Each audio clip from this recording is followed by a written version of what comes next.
All right, first time in a long time, there's a little bit of excitement with the Houston Texans. Seems to be optimism. Seems like trust issues. I don't want to say they've been eliminated, but they're definitely better than they've been in a long time. I think a lot of people deserve credit for that. I said that on the show today.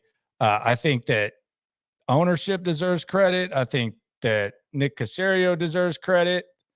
And I think fans of all types deserve credit. I think the fans that are diehards, we'll hear from one in a sec. Parker McCollum. I think that the diehards deserve credit. The one that we tailgate with every week, and then I think the fans that left kind of deserve credit too, because I think the apathy was felt by ownership, et cetera. And I think that had a lot to do with the DeMeco Ryans situation. And I bring on straight from tour. Parker McCollum. Parker, I asked you to come on because I've noticed that while a lot of fans have gone away during games, you're tweeting your frustration. It seems like you've kind of ridden this thing out the last, I guess, 3 years of football hell, I'll say. Man, it's I don't know, man. I don't think it's as bad as everyone says. I mean, every franchise has ups and downs, and ours, the Houston Texans have definitely been, their ups and downs have certainly been more dramatic maybe than others. But the Watson situation, giving away D Hop, letting Honey Badger go, and then him being a Pro Bowler afterwards. It seems like every player that leaves the Texans goes on to great success, and so every season I get so excited at the beginning of the season, and I'm like, man, it's good squad. Like this year, we had so much young talent, dude. Stingley, out of the draft, and Jalen Petrie, who I think could be a Hall of Famer, and I thought Davis Mills was going to come out and ball out. Kind of, he led rookies in a lot of categories the year before, and it's just like every year you get so let down. So you were on the Mills train, huh? You were on the Mills train. Yeah, I still am, man. I think Davis is a great player. I think when you come into a team and you have two head coaches in 2 years, and that the musical chairs kind of part of it that he's experienced. It's never, Baker had it in Cleveland, and he's not the first guy to kind of suffer from that. But it's a hard team to love these last few years, and sometimes I hate that I love them so much. But I have since their very first season. So, we were so close to an AFC Championship game a few years ago. I mean, we were just right there, and it seems like we've been right there a bunch of times. And then, the last 2 or 3 years, it seems like we couldn't be further away. So it's hard to pull for them, but I refuse to let up or go away. What's your best memory as a Texans fan? My best memory as a Texans fan, I went front row, 50-yard line, right behind the Texans bench on Monday Night Football. Lamar Miller housed it for like 98 yards. Oh, Miami, right? Miami. Yeah, a few years ago, I was there at that game. A buddy of mine, Cullen Glaspio, was on the team at that time, and so I'd gone out to watch him, and ended up being a great game. And that was like when we had Lamar and Deshaun Watson, and that was back when Kiki QT was on the team, which I thought he deserved more of a shot. He never really got a good chance. He got in B.O.B.'s doghouse. Hard place to get out of. Yeah, and man, and I won't even go down that road. I think everybody feels the same about that. But I actually had a chance earlier this year to talk to a GM of another NFL team, and talked a lot. He had done some pretty significant trades with Bill O'Brien, and basically just couldn't. He, just like us, he's like, I couldn't believe he was doing what he was doing, and making this guy look like GM of the year. So it kind of gave some confirmation to some of the things we were feeling about that, but.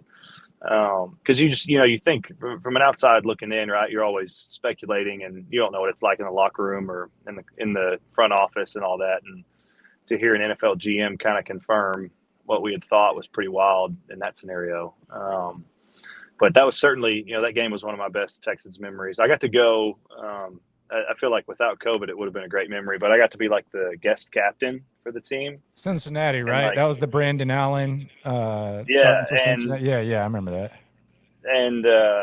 and it was COVID, so they had I think they let 10,000 fans in the building, and it was the most underwhelming experience in my entire life.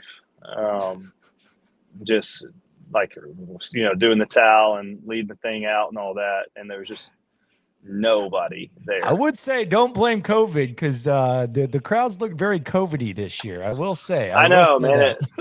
They're thin, and guys like Dameon Pierce really kind of gave me hope and kind of gave me something that I wanted to tune in and watch this year. I just wanted to watch him run the rock, and he was absolutely phenomenal. I feel like he could have won Rookie of the Year had he not gotten hurt. And like I was saying earlier, watching Jalen Petrie and Stingley and those guys, and there's a really, really good young talent to be excited about, but it's hard to tune in every week and just watch us lose. And this year it was kind of crazy. We were ranked as the last team in the league, but so many games against big teams too, like Kansas City, and we were right there in the game. Dallas, I mean, we were, it was a field goal or a one-score game, right down to the wire, and it just seems like they couldn't put it together. And the defense never seemed like the problem, which is always a good sign because a lot of those young guys were balling out. But a lot of them fit better in DeMeco's scheme is what's crazy. Petrie, Harris, Stingley, you're going to get to see him play in the same system that Sauce was in. So the system actually, it kind of translates a little bit. And you talk about, the hard times. It does seem like, what was your reaction with DeMeco Ryans? Where was he on your list? Because normally when you talk to celebs, it's like, sometimes they don't follow as much, but you can tell you follow a lot. Where was he on your wish list? He was number one, dude. I wanted him, 100%, dude. I remember watching him play. He was phenomenal on the Texans. And, to hear guys like, JJ and Andre Johnson and like that, kind of have his back, and it speaks volumes about him. And obviously he had the number one ranked defense this year in San Francisco. And I think, a big thing about today's NFL is having a coach that the players want to play for. And Bill O'Brien didn't seem like players wanted to play for him. David Culley, I was a fan of him. I hate, 1-year coaches. I wish that would kind of go away. I don't think that doesn't do any good for anybody. But I guess hindsight's 20/20. And then when you get to this point and you get a hire like DeMeco Ryans, right, it's worth it. And they did make the right call. And Lovie Smith, I liked him a lot, dude. He's a defensive-minded coach. Obviously, that showed this year with how well our defense played. I mean, they had some really, really solid games, but I mean, I'd take DeMeco Ryans over. Everybody, it seemed like everybody wanted Sean Payton. Yeah, I did. I was very, very, very put off by that. Me and my co-host, I don't want to trade draft picks for a 60-year-old coach who quit. I just didn't want to get in that business. I didn't think he'd be in for the long run, so I wasn't in on that. Yeah, I mean, I saw him on Colin Cowherd, and he said a lot of good things about the squad and the franchise, and kind of a lot of promise they show with the draft pick situation that they're in. But I didn't like having to give up picks to get a head coach. There was one side of it, I'm sure it's already been said, but I thought about the coaches he would bring with him. Probably may have been worth a draft pick, but DeMeco Ryans is the right hire. I feel like, not just re-energizing the fan base and giving us a little hope again, but the players, I feel like, will come to play every day for DeMeco. He's a young guy. He's been there, done that. He hadn't been out of the league very long. And he was a great player. He's not like some no-name player who ends up coaching. He's the real deal. So to say I'm excited about him, he was definitely my number one pick. So you seem like you're the one remaining member of Mills Mafia. It seems like people are jumping off. Does that mean you don't want to draft a quarterback at number 2? Man, I'm okay. I'm not a big fan of quarterback competitions. I like letting whoever the number one guy is know early and let it be his team. And I think that kind of serves better for the long run of a season, especially maybe if it doesn't start out as well. As soon as it's a bad game or two, that quarterback competition, whoever didn't get that starting job, right, you're going to start chanting their name. And I that's just never – I feel like it never goes well. But, yeah, I think – Davis having 2 head coaches in 2 years and the injuries the team has suffered. And, he throws a good deep ball. it's the hardest position in the world in sports to play is NFL quarterback. And it seems like the timetable is so short, and the lifespan of a quarterback, and the opportunity they get is so short. It's like if you're not popping off immediately, it's on to the next guy. Not to say you give him 4 or 5 years, but I think Davis certainly should be in the conversation for especially drafting a rookie next year.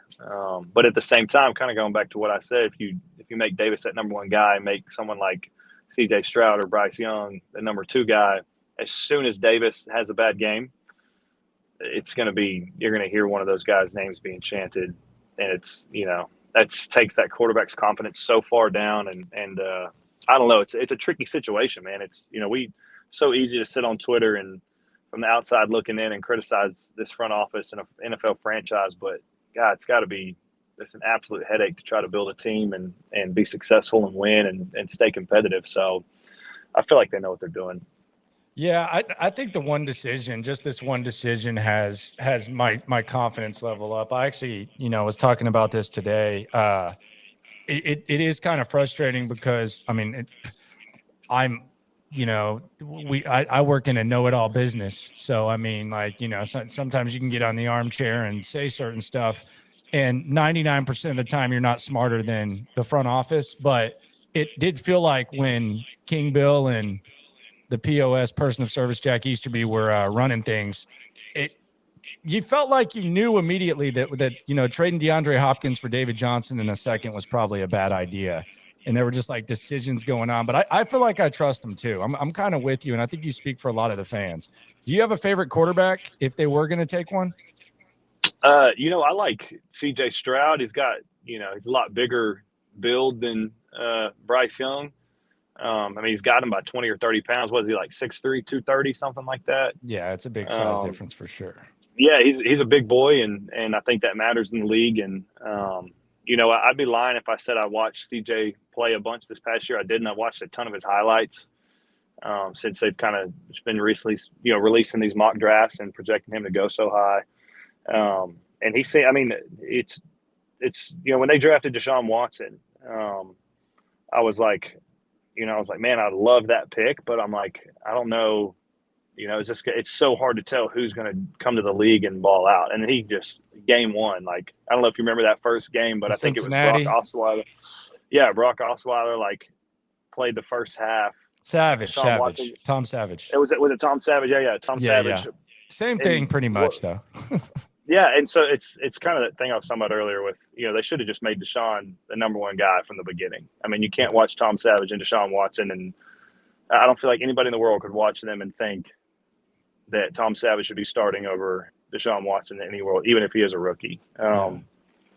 But it's I don't know, man. Bryce Young's a smaller guy, but he's a great athlete and can hum the football. He's got a good arm, and but it's, as we see in the NFL, man, it's up top. It's the intelligent side of it, and then it's hard to forecast which one of those guys is going to be the smart decision maker in the league. So I would take CJ Stroud just because he's a bigger guy, and it's a hard league to stay healthy in. And I feel like the smaller guys get hurt a lot more. But I'm a Bryce Young fan, so if they took him, I wouldn't mind. But and again, the kid out of Kentucky, Will Levis, is that how you say his name? Will Levis. Yeah, I mean, dude, I think he can ball. And all 3 of them are phenomenal athletes, but which one's going to have the most talent up top and the highest IQ in football? So that's having to make that call has got to be incredibly stressful. For sure. And Orlovsky actually brought up Anthony Richardson out of Florida too. So there seems to be 4 guys that people are mentioning. So you're on tour right now. You're going to open Rodeo. What's it going to be like opening up Rodeo? That's the prime spot. The open and the close. I saw you last year. I was at your show. What's it like? It seemed like you were pretty. You could feel that it was a big deal to you when you were on that stage last year. What's it like now, going from that to now you're opening the Mofo?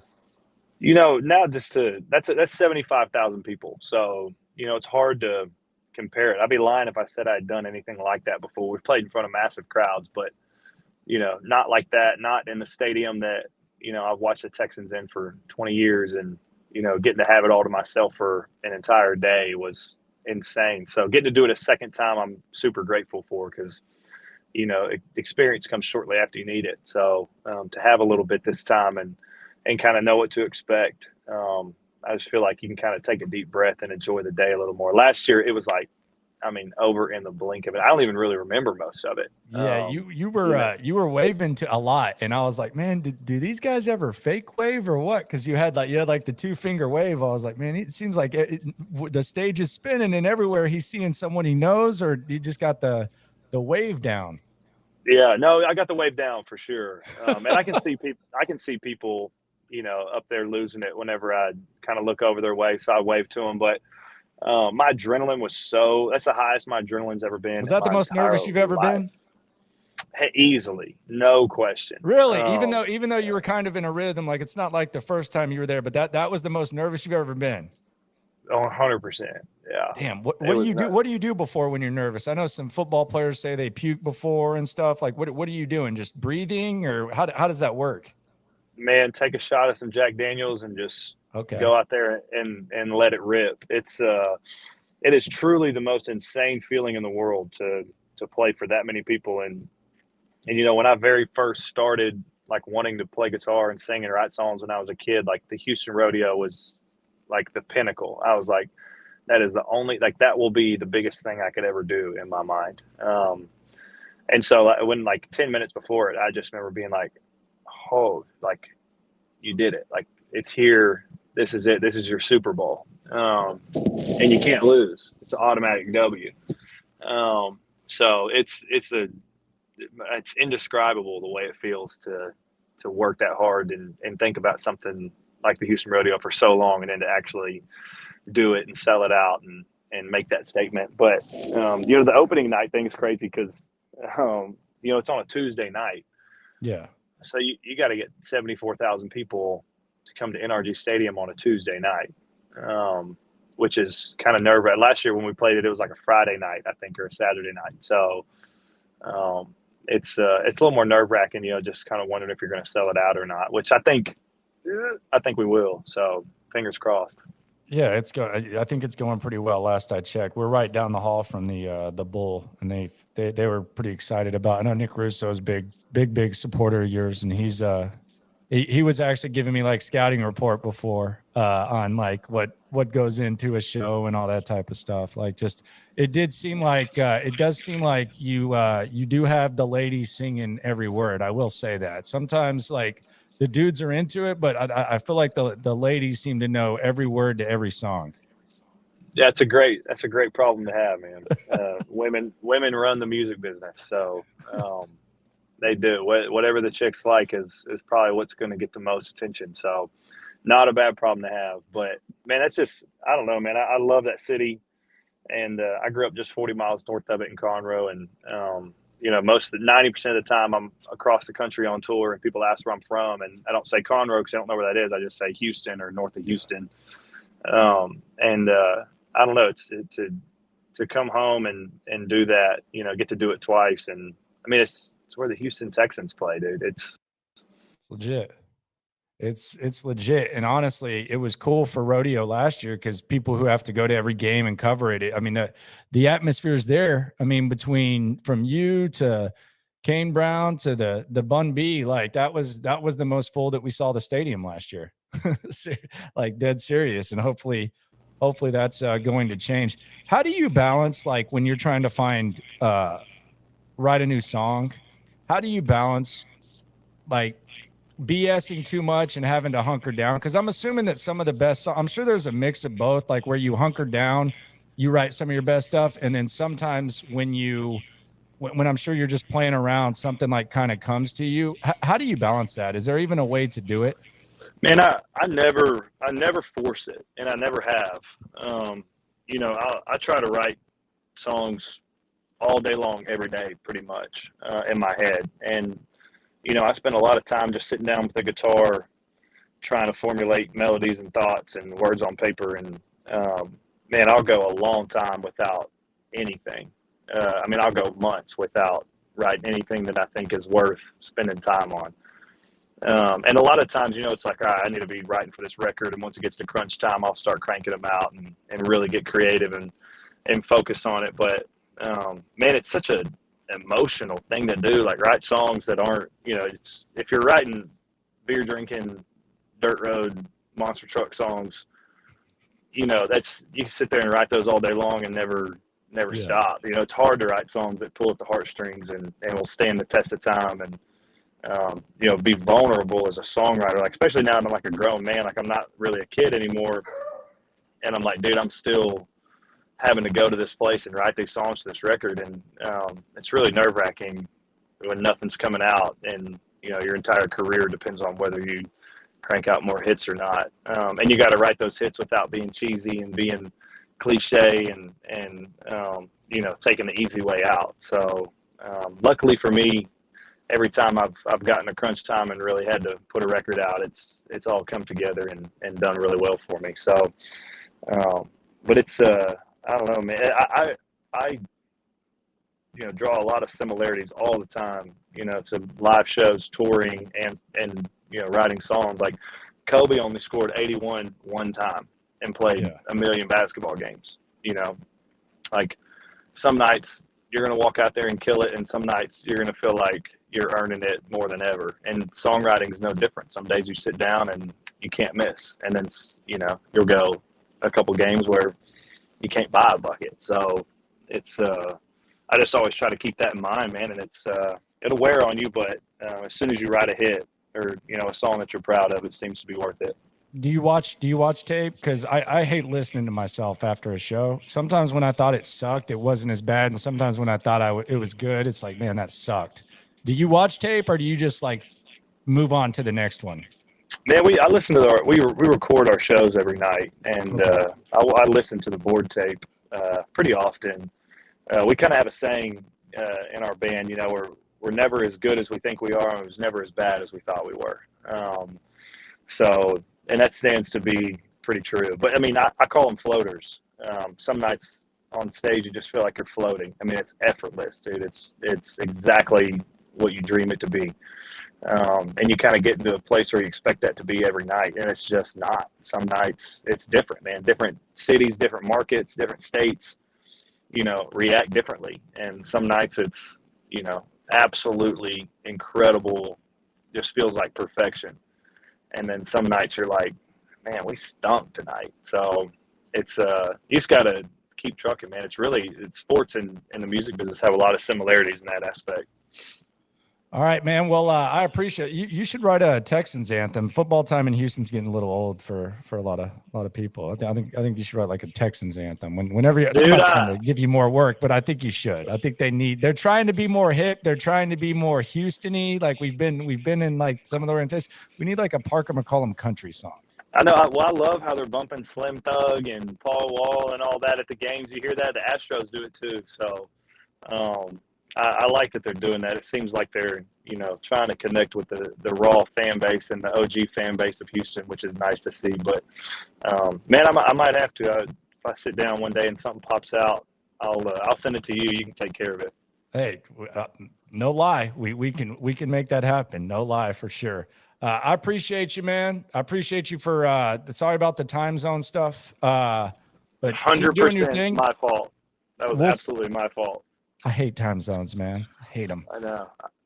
But yeah, well, I'll see your show when you're here, and I'm sure I'll see you on Twitter talking Texans and stuff. And here's to better times and a hell of an off season, and hopefully start winning some games. And next time you're the captain, they get the dub and have a little playoff run going, man. That would be you're talking dirty to me now. That's music to my ears. Hey, thanks for having me on, Landry, man. Have a good weekend. All right, man. Appreciate you, Parker. There you go. Parker McCollum here in the locker room on YouTube. Subscribe, spread, #1 source, Texans daily digital content. We'll be at the DeMeco Ryans press conference tomorrow. There's going to be a lot of players there. We're going to talk to DeMeco. You'll hear that as well. Shout out to Parker McCollum. Shout out to all the diehard fans. Going to try to get Paul Wall on here as well. And it's going to be fun. It's good times, good vibes. The live stream tomorrow, we're probably going to go for a couple of hours tomorrow after the Nick Caserio press conference. So get y'all's game faces on, be ready to go, and we're going to get it. We're going to get it. Tomorrow's going to be fun, and it is fun times. I'll do a little Q&A before we end it, though, because I am a man of the folks. So if you have any questions, just put them up, and we'll we'll touch on them. Thanks to Parker for coming through, no doubt. Man, I can't imagine, getting to play in front of your home crowd and do what he's doing. J.O. talking about the Anthony Richardson thing that Dan Orlovsky threw out there. Look, I don't know, there's three things that have happened to me in the last 365 days that have kind of altered the way I might have previously thought about some stuff. One is when it comes to mock drafts and it comes to quarterbacks, I don't listen to any of these guys because they were hyping up Malik Willis as potentially the number 2 pick last year to Detroit, and they had no business doing that. And there were enough of them doing it to where it was just like, what's going on here? And then you saw him play, and he clearly wasn't ready. And clearly the teams knew he wasn't ready because he didn't get drafted until, the 3rd round with the Tennessee Titans. So that's one thing. I don't trust these guys when they talk about quarterbacks. I don't trust these guys when they talk about mock drafts. So I don't know. Anthony Richardson seems talented at 2. That seems a little bit rich to me. Now at 12, maybe. Like if you're telling me that they're going to take Will Anderson and then Anthony Richardson's going to fall to 12, maybe. Is that going to happen? Probably not, because you have all these teams that need quarterbacks. But at 12, we can talk. At 2, no thank you. So that's number one. I don't trust these guys when it comes to quarterbacks. Number 2, I don't trust these media types when it comes to coaching searches. I mean, but between the Denver situation and all the stuff that was going on with the Texans, it was a complete and total bleep show. So I don't trust that. And number 3, I trust the Texans more now just because of the DeMeco Ryans situation. So those are 3 things that have happened to me. Anthony Richardson, I would rather not, but at 12, maybe we can talk. Landry, Ferris asks, Landry, any timetable when Texans bring back in media to showcase new uniforms currently in development at Nike, and does that H on the blue hat a large part of the overall color scheme? Thanks. No, I don't think it is a part of the color scheme. We haven't seen the uniforms. I don't know. There were no uniforms shown. They just showed some of the stuff that people have made online. I think the color scheme is going to be somewhat similar. I don't think you're going to see a situation where this is like the main color. I don't think that's gonna happen. A lot of uniform questions. Talking about uniforms are going to get people pumped. Man, Dead Shred talking about Wonderlic scores on Young and Stroud will help the decision some. I don't care about the Wonderlic scores. I think both those guys are fine young men. I don't even know what the deal is with the Wonderlic stuff. Someone says, Parker, give us a new song. I agree. Mr. H says, not a peep from Stephen A this morning concerning the Texans hiring DeMeco. Not surprising. That's all good. Someone agrees on the hiring process. J.O., who's the guy you most want us to land as OC? I really don't have a preference. None of these guys really excite me. I don't have a preference. I do like the direction that they're going, where it does feel like they're going towards the Kubiak scheme. So as long as it's someone from that scheme, I'm good. E. Young, what is the most important thing you want to learn from DeMeco Ryans' press conference tomorrow? How he feels about quarterback would be number 1. Number 2, I want Nick to really convince me that this was his guy. I guess you could say it doesn't matter, but I would love to be able to see what he thinks about DeMeco and like kind of read between the lines. If we feel like bromance vibes, it'll be great. Cody Stood says like and subscribe. Yeah, when you X out of here, just like. I think it helps the algorithm. I don't know about algorithms, but whatever. I sound like Texans cap. No, the algorithm is not. No. Would I be disappointed to see a trade up scenario at the cost of the third and maybe fourth? Sure. If they like Bryce Young, go ahead and do it. Now it sucks that they that it would come to that. But yeah, it stinks. J.O., thoughts on Schefter being inside the Denver's owners' pockets as they tried to save face for their coaching search? What happened there was Rappaport's cool with the GM. The GM knows he's on his way out because he traded for Russell Wilson, and Russell Wilson sucks. And he did not want Sean Payton, so he puts it out there that he didn't want Sean Payton, and he wanted DeMeco Ryans. And then ownership, which knows that he's gone, they tell Schefter that, and that's how it works. I'm not making that up. So there you go. Marcus says, y'all hit that like button so we keep getting this great content. I'll do content whether you like or not. It just kind of helps out the algae, but I'm a man of the people no matter what happens, I'm there. Rich asking where we can order these hats, this hat and this hat, I'm assuming, the H hats.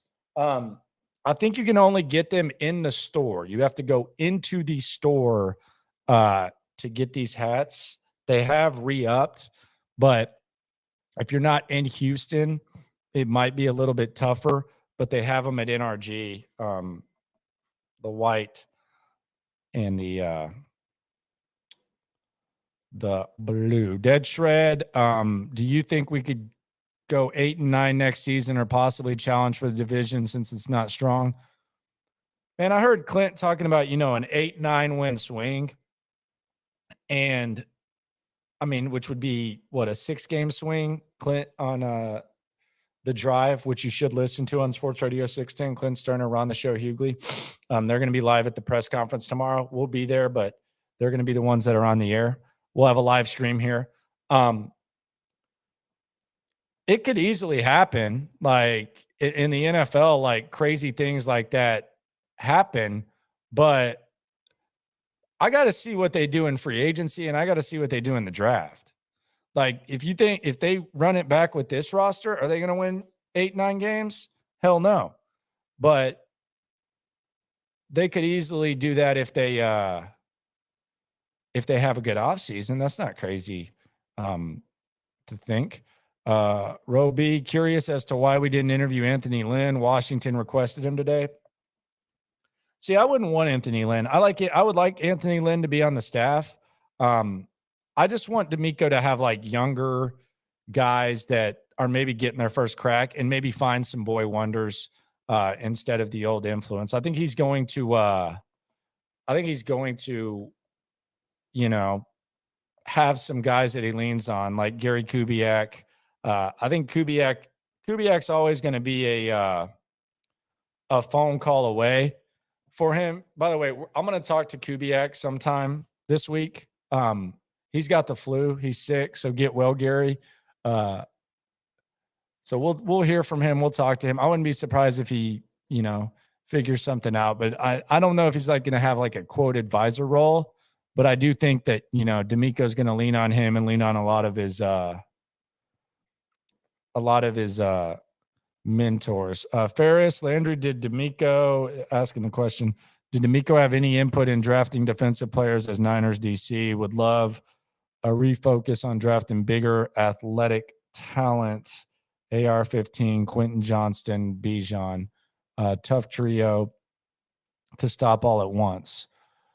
Yeah, I don't think you can get all three of those guys. The path to it would be a little bit interesting. I do think that maybe I don't know. I think people are sleeping on these other receivers that are going to be around with Quentin Johnston. I actually think there's a lot of receivers whose stock's going to go up significantly in the draft to where they could be like late first round picks. But I think Smith and Jigba's getting slept on. I think Addison, for the moment, is getting slept on out of USC. I think Mims out of OU is getting slept on. I think there's a lot of receivers getting slept on. I don't know when Johnston's going to go. I just think a lot of these guys are going to, like, once the draft comes around, I wouldn't be surprised if you saw Johnston as like the third receiver taken, maybe fourth. Just keep an eye on it. We'll figure it out. Press conference tomorrow. Join live stream after. It'll be a full out Q&A. We'll react to everything. I'll be there. We'll have some exclusive content. I'll talk to some people out there, former players, etc., and I'll provide you with that. Appreciate you guys for coming through. Subscribe, like when you X out, and whether you're a Texans fan or not, #1 source for daily Texans digital content. Much love. Appreciate you. No matter what happens tomorrow, the next day, the draft, etc., we are all in this together. Have a good one.